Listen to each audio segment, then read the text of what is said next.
We live in an interesting period this console generation, where the two major console competitors are launching mid-cycle console refreshes.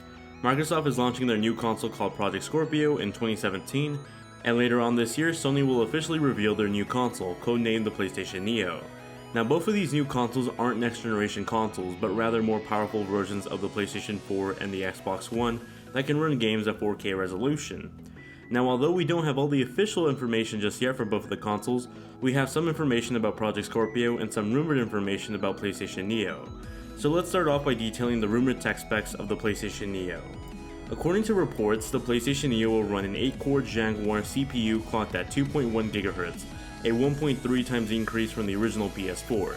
For the GPU, the new Neo will have 36 compute units clocked at 911 MHz, a 2.3 times increase from the PS4. Lastly, for the RAM, the Neo is supposed to be sticking with 8GB of GDDR5 Ram, but it'll be faster at 218GB per second, a 24% increase from the original PS4.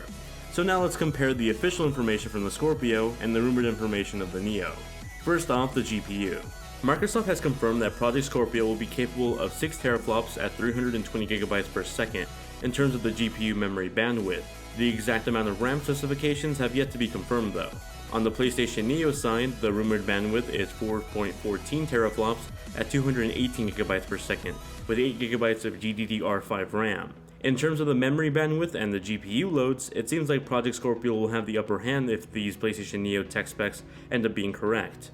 Coincidentally, the 320GB per second bandwidth that Scorpio has matches up with the bandwidth of Nvidia's new 1080 graphics card. The new Nvidia 1080 graphics card uses GDDR5X RAM, while the PS Neo is rumored to stick with GDDR5 RAM, which may explain the lead that Scorpio has over the Neo in terms of RAM. On the CPU side, Project Scorpio will have an 8-core CPU, but the clock speed is unknown, while the PlayStation Neo is rumored to have an 8-core CPU clocked at 2.1 GHz. While the GPU is different on the two platforms, it's most likely that the CPUs will be both provided by either AMD or Intel. So in summary, if these rumored PlayStation Neo tech specs turn out to be true, which most of the information about Neo has turned out to be true, Project Scorpio is looking to be the more powerful console this generation. That can also play into the fact that Project Scorpio will be VR compatible, most likely with the Oculus Rift that has 2 displays running at 2K resolution, as compared to the PlayStation VR that has a single display running at 1080p. Perhaps Scorpio actually does need the extra power for their VR headset compared to Sony's. It's also good to note that we have yet to hear the final tech specs of Neo or Scorpio. Scorpio is still set to launch in holiday 2017, and Neo is rumored to be released as soon as the end of the year. Most likely we'll be hearing the first official information from Sony about the Neo at this year's PlayStation Experience. I'll be making another update video to this one once we get more information about the two consoles later this year.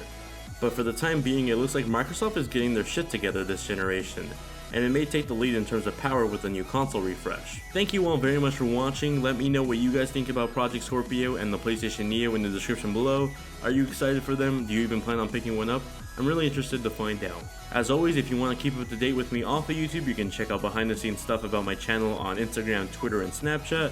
You can find those links in the description below. Thank you all very much for watching, and I'll catch you all in the next one.